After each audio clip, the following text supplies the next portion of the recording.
Kampung Sawah Kecil terletak tidak jauh dari pusat kota kecil di Jawa Tengah. Kampung itu bukan daerah terpencil, tapi cukup jauh dari jalan raya utama sehingga suasananya selalu terasa lebih sunyi dibanding tempat lain. Rumah-rumah berdiri rapat dengan pagar rendah, sebagian besar sudah dihuni turun-temurun. Di ujung gang sempit yang hanya cukup dilalui satu mobil, berdiri sebuah rumah tua bercat hijau pudar. Nomornya terpasang miring di dinding depan, 13. Rumah itu sudah kosong, hampir 3 tahun. Bukan karena rusak, bukan pula karena dijual mahal. Justru sebaliknya, harga sewanya sangat murah untuk ukuran lokasi yang strategis. Tapi setiap kali ada yang menempati, tidak pernah bertahan lebih dari beberapa bulan. Warga tidak banyak bicara. Mereka hanya saling bertukar pandang setiap kali papan disewakan dipasang kembali. Suatu sore, di awal musim penghujan, sebuah mobil pick-up berhenti di depan rumah itu.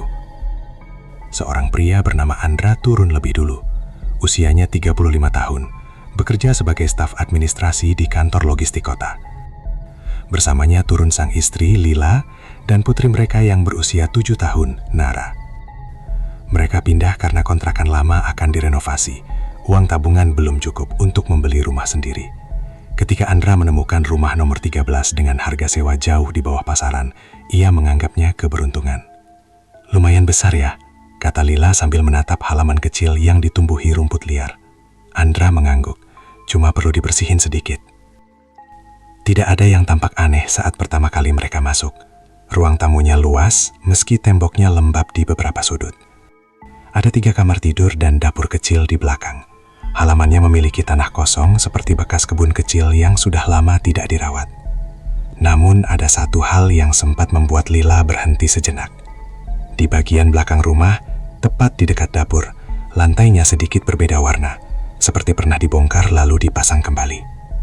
"Mungkin bekas pipa bocor," kata Andra ringan. Malam pertama di rumah nomor 13 berjalan biasa. Nara tidur nyenyak, Lila masih sibuk merapikan kardus. Andra duduk di ruang tamu menonton televisi dengan volume rendah. Sekitar pukul 1 dini hari, listrik tiba-tiba mati. Seluruh gang gelap. Andra menghela napas, mengira hanya pemadaman biasa. Ia mengambil senter dari tas dan menuju panel listrik di samping dapur.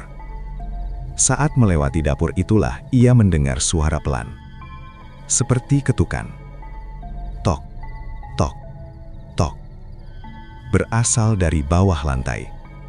Andra berhenti. Ia menahan napas, memastikan itu bukan suara tikus. Ketukan itu terdengar lagi, lebih lambat. Tok, tok. Ia mencoba meyakinkan diri bahwa itu hanya bunyi kayu memuai karena perubahan suhu. Ia tidak mengatakan apapun pada Lila malam itu. Namun keesokan harinya, Nara mulai menunjukkan hal aneh. "Nara main sama siapa tadi?" tanya Lila ketika melihat putrinya tertawa sendiri di kamar belakang. "Teman," jawab Nara polos. "Teman siapa?" "Yang di bawah." Lila mengerutkan kening. "Di bawah apa?" Nara menunjuk lantai. "Di bawah rumah."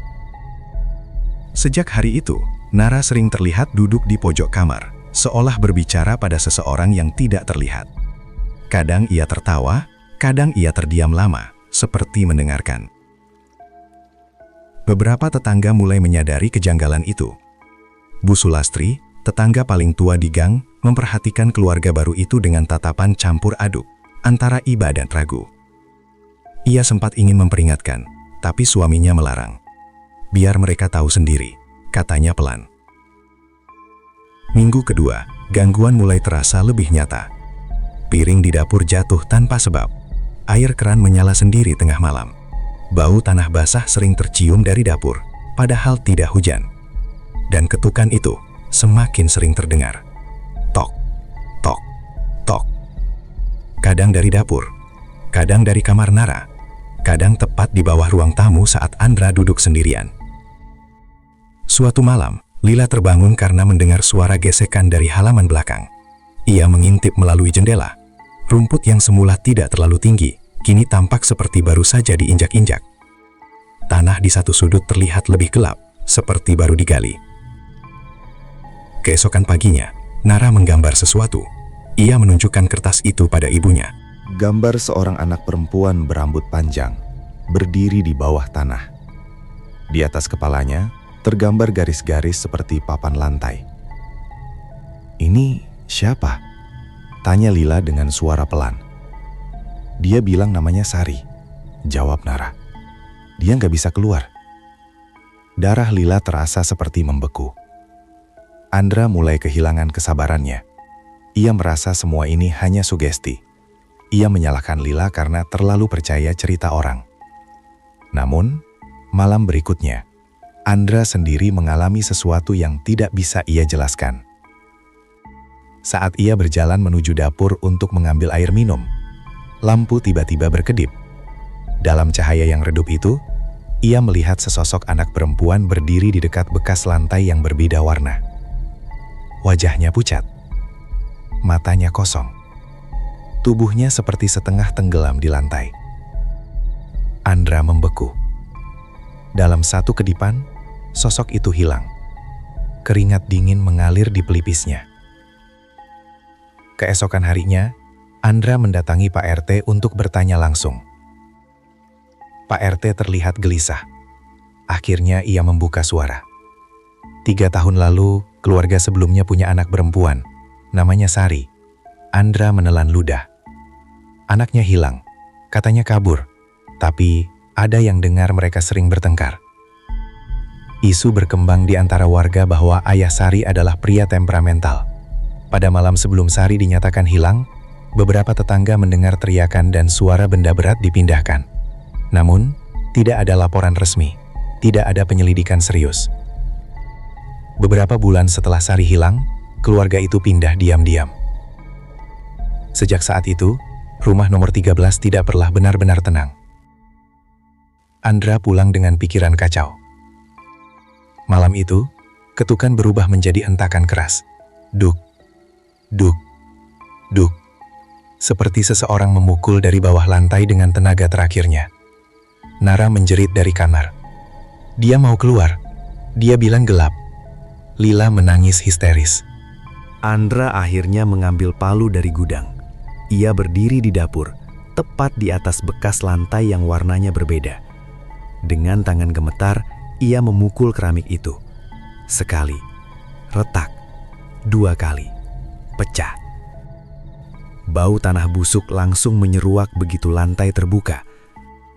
Andra dan Lila menggali dengan skop kecil. Tanah itu lebih lunak dari seharusnya.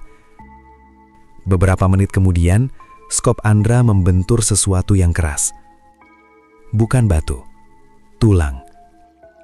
Teriakan Lila pecah memenuhi dapur. Di dalam tanah sedalam kurang dari 1 meter, ditemukan kerangka kecil yang masih mengenakan sisa kain gaun anak-anak. Polisi datang malam itu juga. Rumah nomor 13 dipasangi garis pembatas. Warga berkumpul dengan wajah pucat. Nara duduk diam memandangi halaman, seolah seseorang baru saja pamit pergi. Sejak kerangka itu diangkat, tidak ada lagi ketukan, tidak ada lagi bau tanah basah, tidak ada lagi suara anak kecil tertawa di malam hari. Keluarga Andra pindah seminggu kemudian.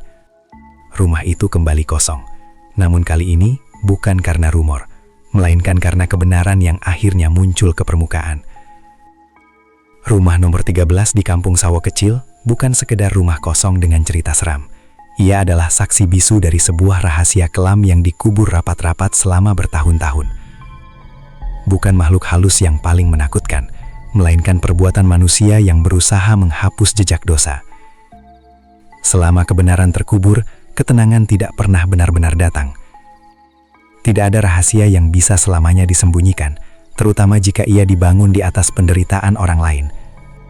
Tembok bisa dicat ulang, lantai bisa dipasang kembali, tapi nurani dan kebenaran akan selalu menemukan jalannya untuk muncul ke permukaan.